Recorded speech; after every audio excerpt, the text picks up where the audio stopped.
Hello everyone. सो हम history के chapter number 2 the socialism in Europe and the Russian revolution के last video पे आ गए हैं। इससे पहले हमने अक्टूबर रिवॉल्यूशन और उसके बाद घटी घटनाओं के बारे में जाना। अब हम जानेंगे कि क्या क्या मेजर स्टेप्स उठाए गए थे रशिया में और कैसे रशिया यूएसएसआर बना। आइए शुरू करते हैं। Making of socialist society. Civil war के समय बोल्शेविक्स ने इंडस्ट्रीज और बैंक को नेशनलाइज कर दिया था। उनकी परमिशन पाके ही जो लैंड कल्टीवेशन था उसको भी सोशलाइज कर दिया गया था। बोल्शेविक्स दिखाना चाहते थे कि किस तरह से लैंड को या कल्टीवेटेड लैंड को सोशलिज्म के लिए यूज़ किया जा सकता है। ये सेंट्रलाइज प्लानिंग जो उन्होंने इंट्रोड्यूस की थी, इसमें उन्होंने इकोनॉमिक्स के क्षेत्र में 5 ईयर प्लान लेकर के आए। ये एक नई नीति थी जो आज से पहले किसी भी देश में नहीं अपनाई गई थी। 5 साल की प्लानिंग के तहत ही गवर्नमेंट ने इंडस्ट्रियल ग्रोथ और प्रोडक्ट के प्राइसेस को फिक्स कर दिया था। शुरू की 2 ईयर के प्लान्स में उन्होंने एक ऐसी सेंट्रलाइज्ड प्लानिंग लेकर आई जिसमें इकोनॉमिक्स ग्रोथ बहुत बड़े तादाद में रशिया में हुआ, खासकर 1929 से 1933 के बीच में, जहाँ पर ऑयल, कोल, स्टील जैसे बड़े प्रोडक्ट्स या बड़ी इंडस्ट्रीज़ उभर के सामने आई। ये नई फैक्ट्रीज़ नए सिटी को भी डेवलप कर रहे थे। पर इस डेवलपमेंट के क्षेत्र में जो कंस्ट्रक्शन वर्कर थे उनकी कंडीशन दिन ब दिन बुरी होती जा रही थी। जैसे कि एक नया शहर बना था मैग्नेटोगोर्स्क, जिसमें स्टील प्लांट के कंस्ट्रक्शन को 3 साल लगे। इन 3 सालों में वर्किंग कंडीशन वर्कर्स की इतनी बुरी थी कि 550 बार एक साल के अंदर ही काम रोक दिया गया। 550 बार काम रोका गया एक साल के अंदर ही। उनके क्वार्टर्स भी इतने इस स्थिति से बने हुए थे कि ठंडी के समय में जहाँ -40 डिग्री टेम्परेचर था, लोगों को 4 मंजिल उतर करके नीचे आना पड़ता था ताकि वे उस सड़क के उस पार बने टॉयलेट को यूज़ कर सकें। इस चीज़ को देखते हुए कुछ नए डेवलपमेंट स्टेजेस रशियन सोसाइटी ने लाया। उन्होंने स्कूलिंग सिस्टम को डेवलप किया। उन्होंने अरेंज किया फैक्ट्री में जो वर्कर है, पेशेंट्स है, उनको यूनिवर्सिटी या एजुकेशन प्रोवाइड की जा सके। इसके अलावा क्रचेस इस्टेब्लिश किए गए जहाँ पे वर्किंग वुमेन्स अपने चिल्ड्रंस को रखती थी, उन्हें पढ़ा सकती थी। Cheap public health care facility provide की गई। मॉडल लिविंग क्वार्टर्स बनाए गए ताकि उनकी कंडीशन सुधर सके। पर ये सुधार कुछ ही जगहों पे गवर्नमेंट कर पाई। ये लिमिटेड था क्योंकि सोर्स ऑफ गवर्नमेंट लिमिटेड थे।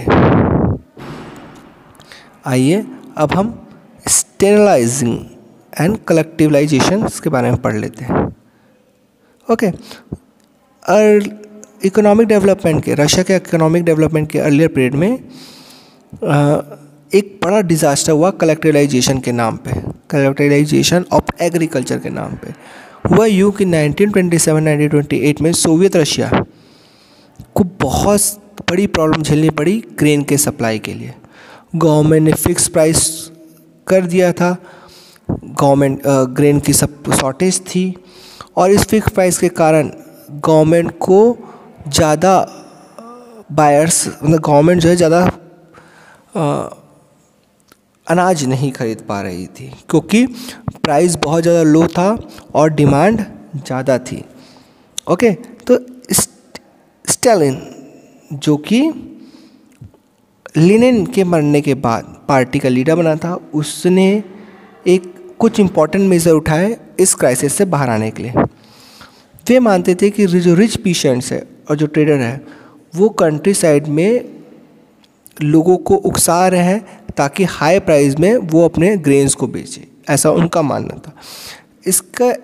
इस कारण उन्होंने जितने भी सप्लाईज इन रिच फार्मर्स और ट्रेडर के लिए हो रहे थे उन्हें रोक दिया ताकि उनके पास अनाज ना पहुंच सके। 1928 में पार्टीज जो मेंबर थे उन्हें ग्रेन प्रोडक्शन एरिया को सुपरवाइज करने के लिए कलेक्टिवलाइजेशन प्रोग्राम लाया।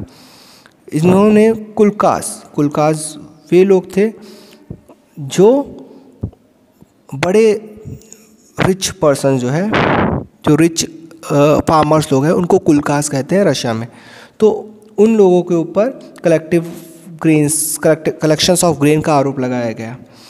उनको जिम्मेदार ठहराया गया कि शॉर्टेज ऑफ जो मार्केट में ग्रेन का है उनका कारण यही है और इसके कारण हमें कलेक्टिव फार्मिंग करनी होगी। इस ग्रेन शॉर्टेज का एक बड़ा कारण हम लोग ये मानते थे कि जो साइज़ है फार्म की वो बहुत छोटी है। 1917 में जब पीशेंट्स लोगों को फॉर्म डिस्ट्रीब्यूट किया गया सोशलिज्म के तहत, उसके कारण बहुत स्मॉल साइज़ ऑफ फार्म लोगों को मिला, जिसके कारण मॉडर्नाइज करना का काम कठिन है। तो इस फॉर्म को मॉडर्नाइज करने के लिए और इंडस्ट्रियल लाइन के तहत मशीनरीज को लाने के लिए उन्होंने कुलकास को एलिमिनेट्स करना, मतलब रिच फार्मर्स को एलिमिनेट करने का ही एक अच्छा रास्ता देखा और सारे पीशेंट्स और सारे जो फॉर्म्स हैं उनको स्टेट कंट्रोल के हाथ में ला दिया गया ताकि लार्ज फार्मिंग की जा सके। ओके, तो स्टेलिन्स कलेक्टिवलाइजेशन प्रोग्राम लाया गया इस फॉर्म में। 1929 में पार्टी ने कलेक्टिव फार्मिंग की मांग की, इसे कलजो कहा गया। ठीक है,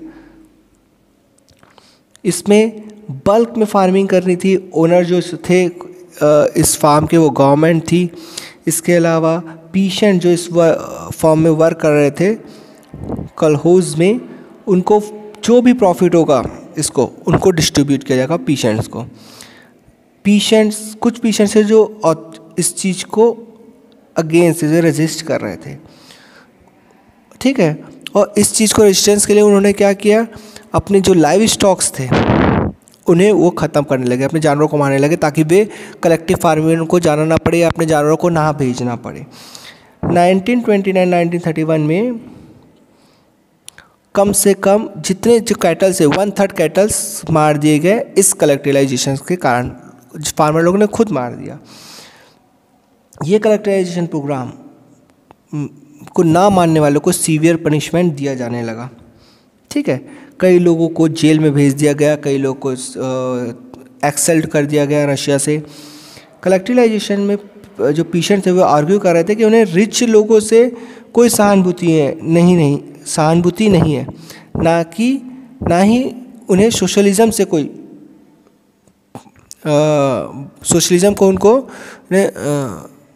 सोशलिज्म से भी उनको कोई मतलब नहीं है। उनको मतलब है उनकी आमदनी से।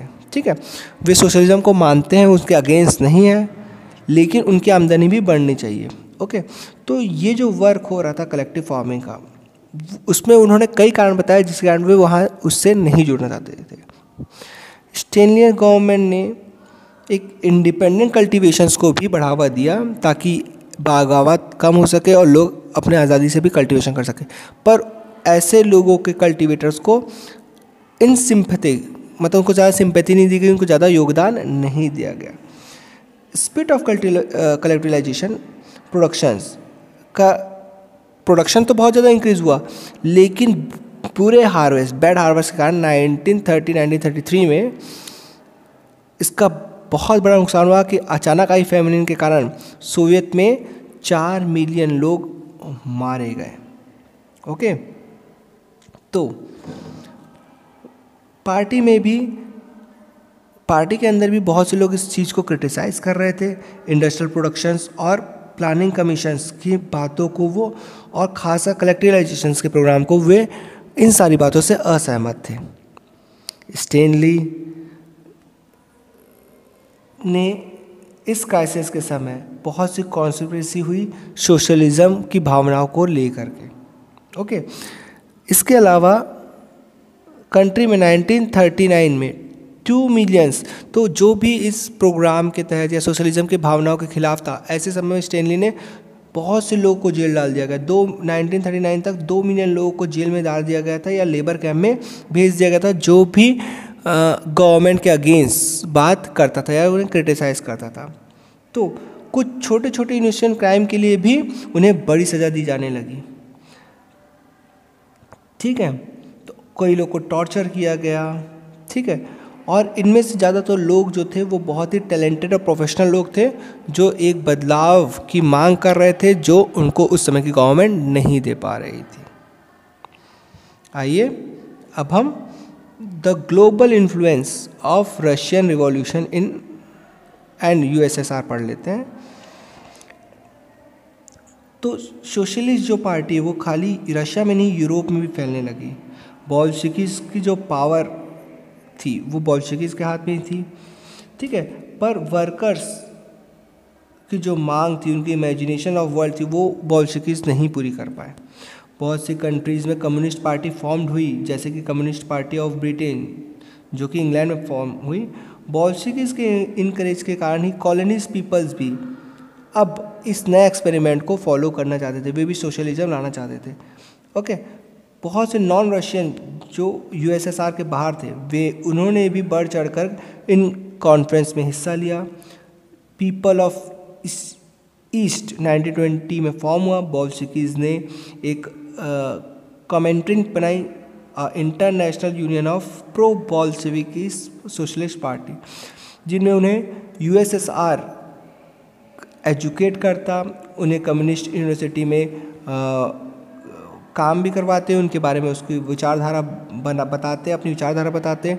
और सेकेंड वर्ल्ड वॉर के समय में भी यूएसएसआर एक बड़ा सोशलिज्म ग्लोबल वर्ल्ड बन के उभरा। पर 1950 में आते आते तक यूएसएसआर की गवर्नमेंट उतनी आइडियल नहीं रही जितनी रशियन रिवॉल्यूशन के समय थी।